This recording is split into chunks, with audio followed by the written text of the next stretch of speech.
Assalamualaikum warahmatullahi wabarakatuh. Alhamdulillahirabbil alamin wassalatu wassalamu ala asyrofil anbiya'i wal mursalin wa ala alihi washabihi ajma'in. Alhamdulillah, puji syukur atas kehadirat Allah Subhanahu wa taala. Nikmat iman, nikmat Islam, nikmat kesehatan maupun nikmat kesempatan.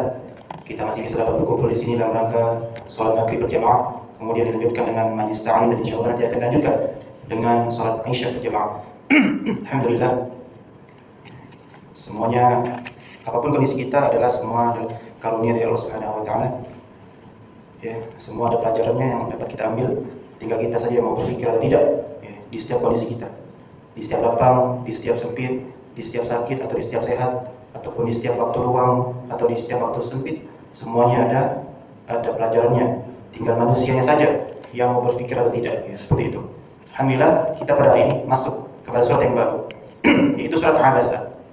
Abasa itu artinya bermuka masam. Bismillahirrahmanirrahim. Allah Subhanahu wa taala berfirman, Abasa wa tawalla. Jadi Allah Subhanahu wa taala itu menceritakan Nabi Muhammad SAW bermuka masam dan beliau itu berpaling. Kenapa beliau itu berpaling dan bermuka masam? An ja'ahul a'ma. Karena ada yang datang, orang atau sahabat Nabi itu buta.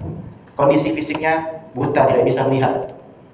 Makanya beliau itu salah satu sebab berpaling dari orang ini karena orang ini telah mengganggu beliau. Karena Nabi SAW pada saat itu sedang berbicara kepada pembesar-pembesar kaum Quraisy, sedang berdakwah kepada pembesar-pembesar kaum Quraisy. Siapa orang yang mengganggu Nabi Muhammad SAW yang buta? Siapa?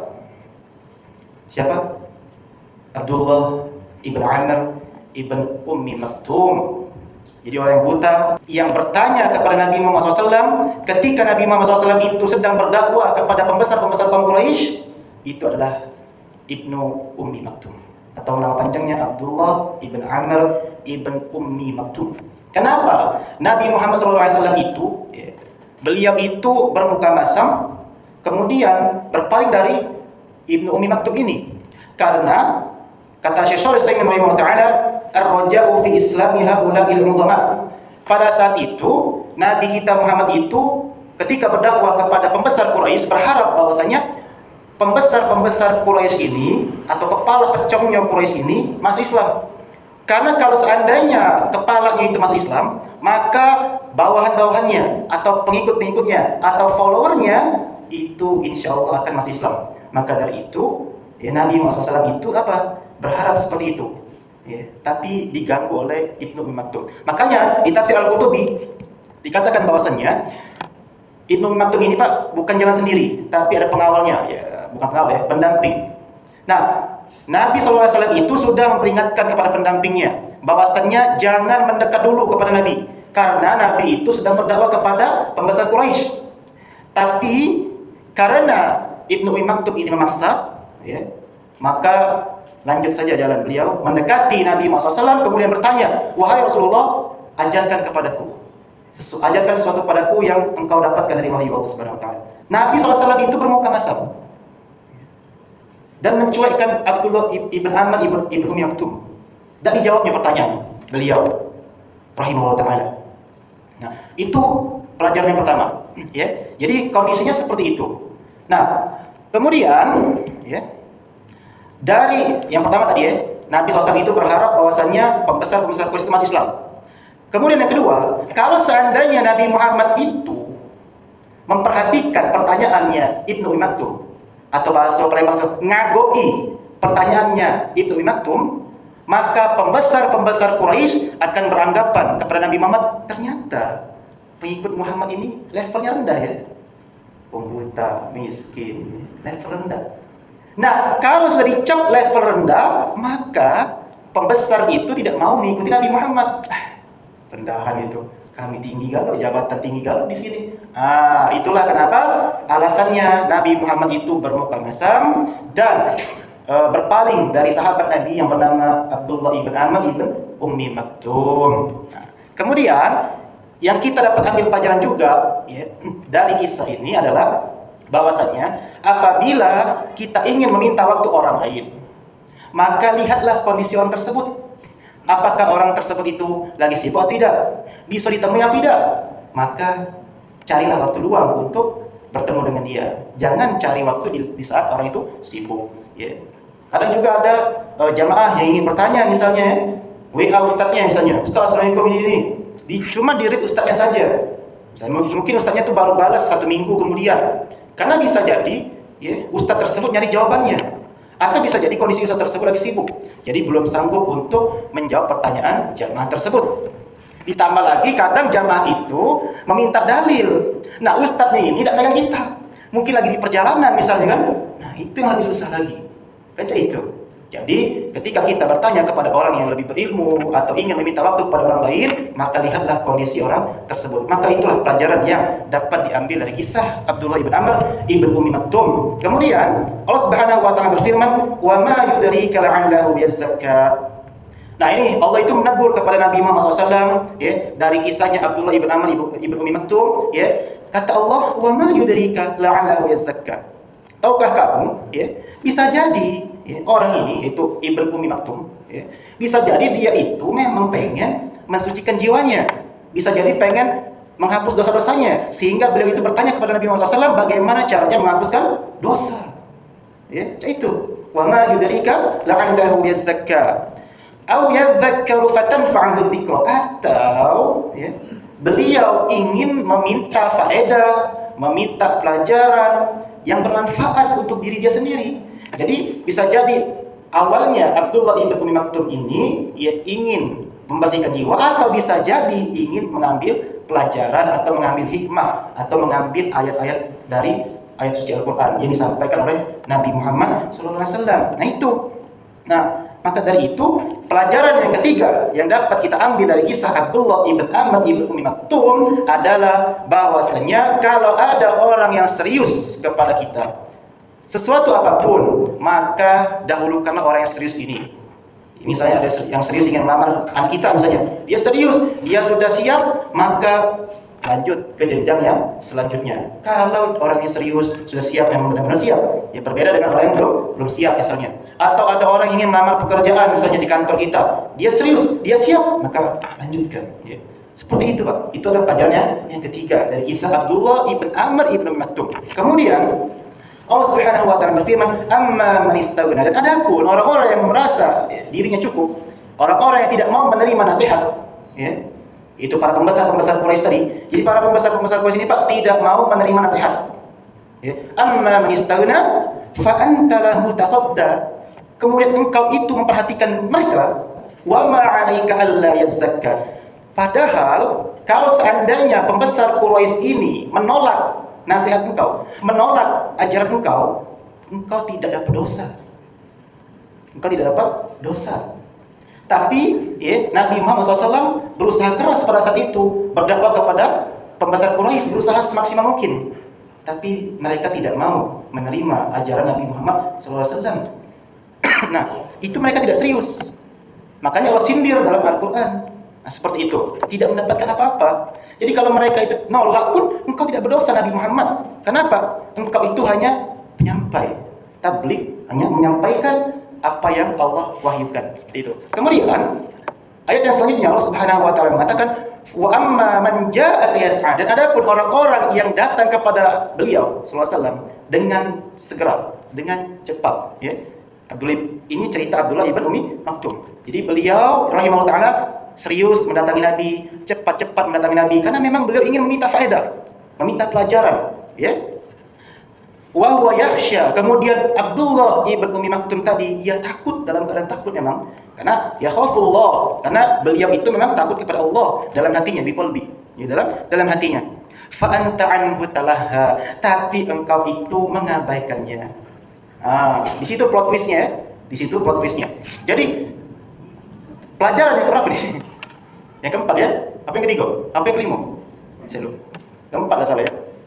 Pelajaran yang keempat yang dapat kita ambil dari kisah ini adalah berdakwah itu, menyampaikan nasihat itu bukan hanya untuk satu golongan, bukan hanya untuk orang kaya atau orang miskin saja, atau pejabat saja, ataupun yang lainnya. Tapi berdakwah atau menasihati itu untuk semua kalangan. Nah itu pelajaran yang keempat, ya, seperti itu.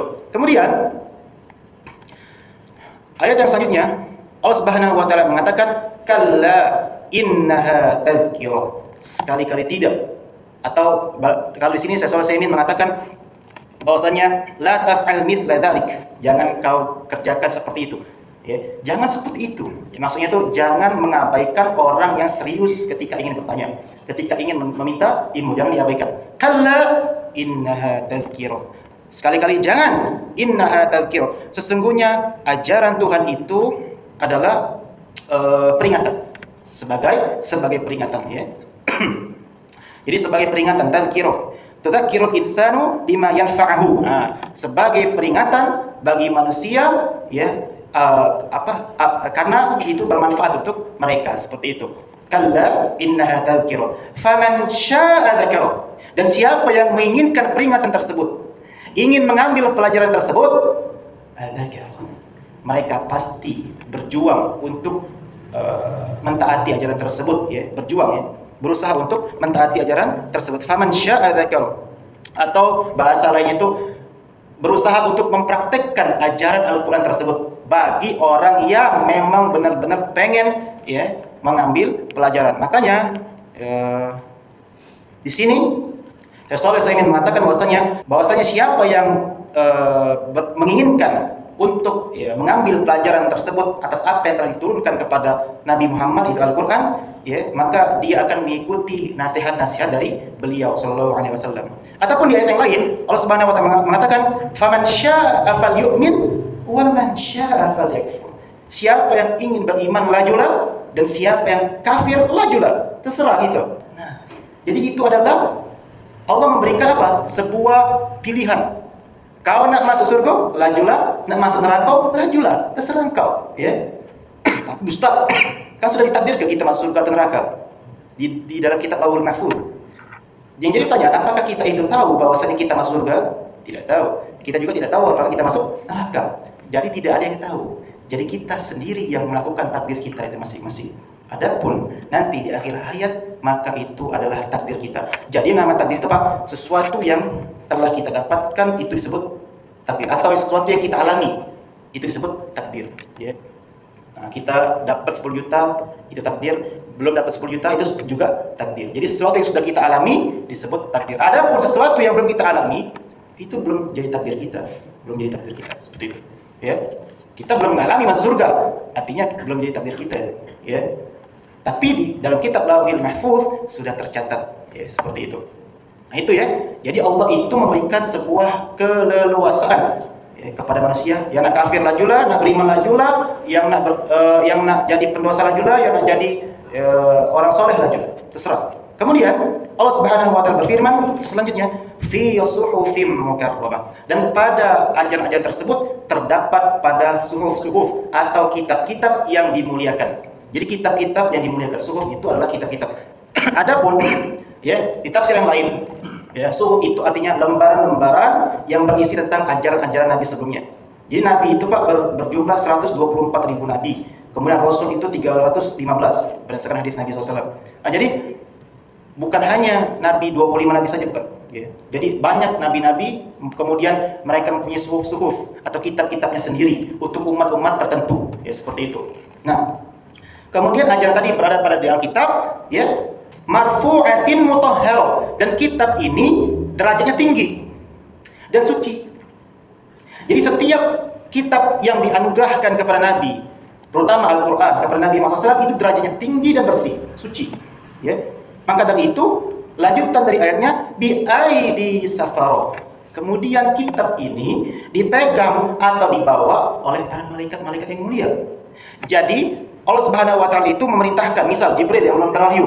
Allah memerintahkan Jibril, kamu sampaikan kepada Nabi Muhammad SAW, ya, tentang ini. Kemudian Jibril itu menulis, beliau, ya, alaihi salam nulis, kemudian disampaikan kepada Nabi Muhammad SAW, ya, seperti itu. Memang nanti wahyu itu berbeda-beda macam. Ada Jibril menyampaikan wahyu langsung dalam mimpi, ada melalui orang, ya, berubah bentuk menjadi orang, ada juga melalui bisikan hati, macam-macam nanti, ya. Wahyu itu disampaikan bermacam-macam, ya, seperti itu. Nah, tadi ajaran-ajaran tadi itu dicatat oleh para malaikat, kemudian disampaikanlah kepada nabi-nabi yang Allah wahyukan kepada nabi tersebut. Kiramin bararah. Ya, kiram itu artinya mulia, bararah itu artinya taat. Tidak pernah letih, tidak pernah capek bertasbih kepada Allah Subhanahu wa taala, dan tidak pernah membangkang kepada Allah Subhanahu wa taala. Jadi, kalau Anda merasa diri Anda itu sudah lebih, merasa dirinya Anda hebat dalam hal beribadah, maka ingat, di atas kita masih ada malaikat yang lebih rajin, lebih kuat, kemudian lebih tidak sombong. Masih ada malaikat di atas kita. Jadi kita itu belum ada apa-apanya dibanding malaikat. Padahal malaikat itu tidak masuk surga. Ya, seperti itu.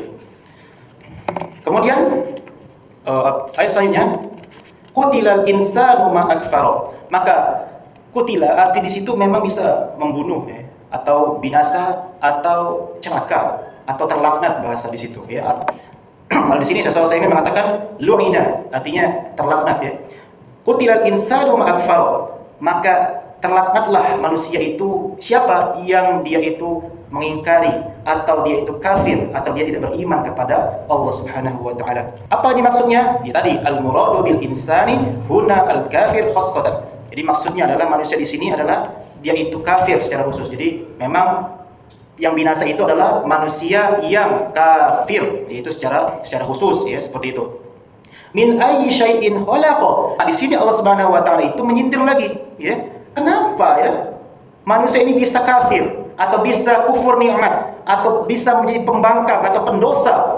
Allah nyindir nih, min ayyi syai'in khalaqa. Dari mana ini? Dari mana engkau? Ya, engkau itu diciptakan dari mana? Min nutfatin khalaqahu faqaddara. Jadi manusia itu diciptakan dari air mani. Dari air mani, ya, yang dipancarkan. Jadi Allah menyindir. Kita nih cuma setetes mani. Jadi dari ribuan sperma itu cuma sikok yang masuk. Min nutfatin khalaqahu faqaddara. Ya. Kemudian ditentukanlah apa? Kadar-kadar bagi atau takdir-takdir manusia tersebut, ya. Ada yang bahagia, ada yang kurang bahagia, ada yang masuk surga, ada yang masuk neraka, jodohnya sudah ditentukan, rezekinya sudah ditentukan, semuanya sudah ditentukan. Ajalnya kapan sudah ditentukan. Ya, diciptakan, habis itu ditentukan takdir-takdirnya. Kemudian, ya, tsummas sabila yassara. Kemudian setelah itu berubah bentuk menjadi bayi, ya, dari air mani menjadi bayi, kemudian Allah mudahkan manusia ini untuk keluar dari rahim ibunya. Makanya di sini Rasulullah ingin mengatakan bahwasanya yassara lahu at-tariq liyukhrija min batni ummihi ila alamil musyahadah. Jadi dimudahkan, ya, keluar dari perut ibunya, ya, ke alam nyata, dimudahkan. Kemudian thumma amatahu fa aqbara. Kemudian Allah itu mematikan dan menguburkannya atau masukkan ke alam kubur. Walaupun jasad kita itu, ya, di laut, tetap ruh kita masuk ke alam kubur. Jadi mudah bagi Allah Subhanahu wa taala itu mematikan, menghidupkan, semuanya mudah bagi Allah Subhanahu wa taala. Thumma idza syaa ansyara. Kemudian Allah Subhanahu wa taala itu jika dia menghendaki, maka dia akan bangkitkan lagi. Makanya dalam tafsir Al-Qurtubi dikatakan bahwasanya dibangkitkan lagi itu maksudnya apa? Dibangkitkan di padang mahsyar di hari kiamat. Semua itu mudah. Ya, makanya Allah ceritakan tadi. Ya, kenapa ini manusia bisa kafir, atau kufur nikmat, atau pendosa, padahal dia itu dari air mani, dikeluarkan dari perut ibunya, kemudian dimatikan, kemudian dihidupkan kembali. Kalla lamma yaqdi ma amara. Sekali-kali tidak. Ya. Ada orang tersebut atau manusia tersebut belum melaksanakan apa yang diperintahkan. Apa yang dimaksud yang orang ini belum melaksanakan apa yang diperintahkan? Maksudnya apa? Maksudnya orang kafir, ya, dia mengatakan sudah melaksanakan perintah Allah. Dia mengatakan sudah beriman kepada Allah, tapi pada kenyataannya mereka belum melaksanakan itu. Nah, itulah kenapa mereka itu disebut mereka belum melaksanakan apa yang diperintahkan oleh Allah Subhanahu wa taala. Kemudian, nah, Allah nyuruh kita lagi untuk memperhatikan, ya, apa? Falyanzuril insanu ila ta'ani. Maka manusia, perhatikanlah dari mana makanan yang kau dapat, halal atau haram, cara mendapatkannya. Kemudian dibelanjakannya kepada sesuatu yang halal atau haram. Disuruh perhatikan. Karena kalau dia itu makan yang haram, ya tahu deh, efeknya apa? Anak nakal, ibadah males, nuntut ilmu agama misalnya, tidak masuk di otak. Ataupun rezekinya itu ya tidak berkah, kemalingan. Karena itu harta haram seperti itu. Ya. Atau dia bekerja bisa dari jam 8 sampai jam 4, ya. tapi dia ngebolos atau dia tuh hadir di kantor, cuma dia udah begawe, dia santai-santai, dia udah amanah, maka itu termasuk zalim juga. Dia makan harta haram, amanah, ya. Makanya sebisa mungkin kita harus amanah dengan pekerjaan kita. Ya. Kan kalau bisa itu kan kita izin ke bos atau izin kepada atasan seperti itu kalau kita tidak hadir atau tidak sanggup untuk bekerja seperti itu. Nah, itu harta zalim yang kita ambil. Gaji kita seperti itu. Nah, kita disuruh perhatikan kalian. Kemudian Allah Subhanahu wa taala mengatakan lagi, "Anna sababna al-ma'a sabba." Bahwasanya kamilah yang mencurahkan atau menurunkan air hujan dari atas langit dengan lebat. Ya, dari mana? Minas sahab, ya, dari awan, ya, awan, saat kita awan, ya, kemudian mendung, kemudian hujan, seperti itu.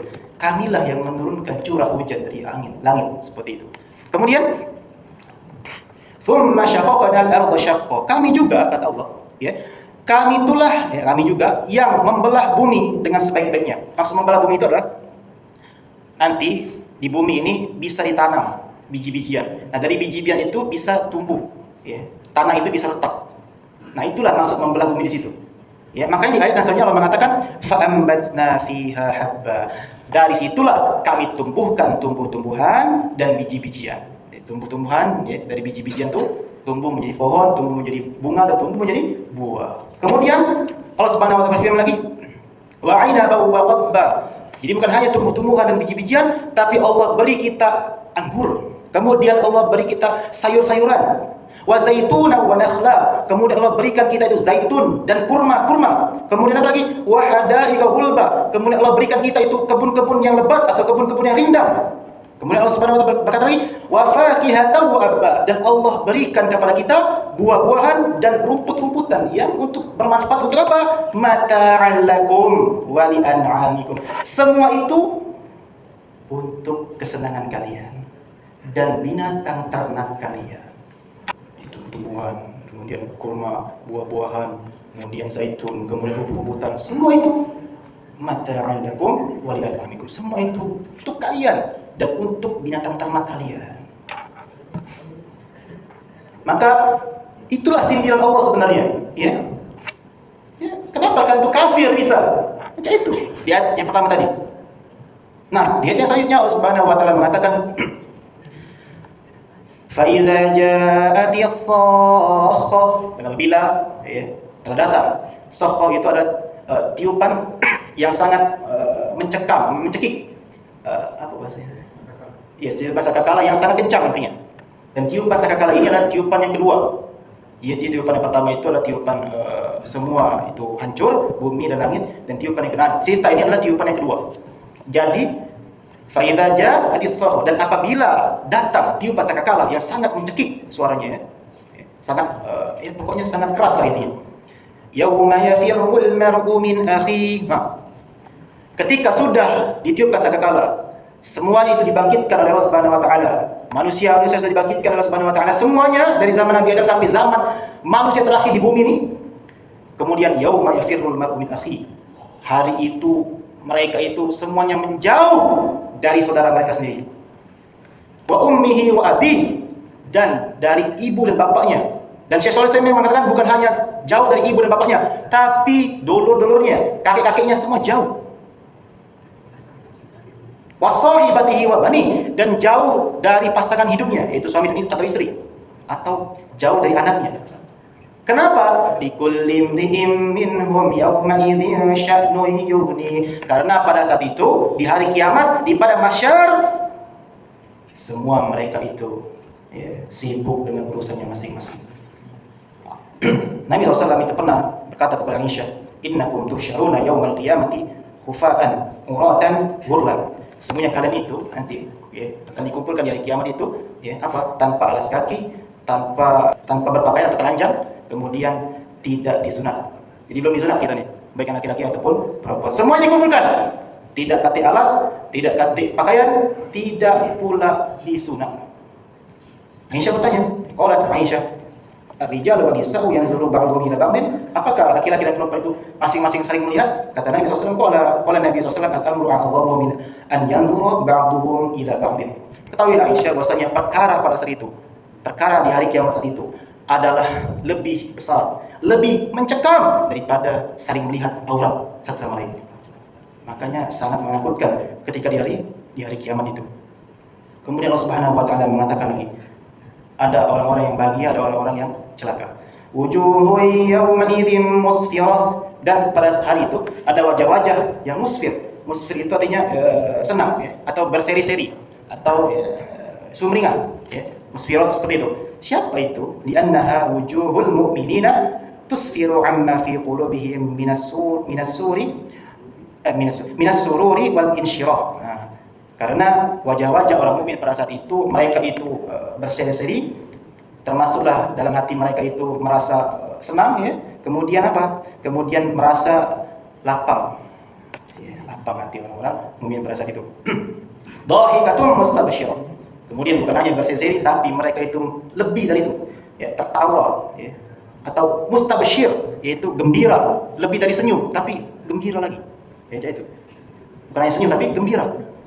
Wa wujuhun yawma idzin 'alaiha ghabar. Dan ada juga ya wajah-wajah yang murung atau seperti terkena debu. Murung, intinya murung. Tarhaquha qatara, seperti dia itu terkena kegelapan. Intinya itu tidak happy lah bahasanya. Ulaika humul kafaratul fajr.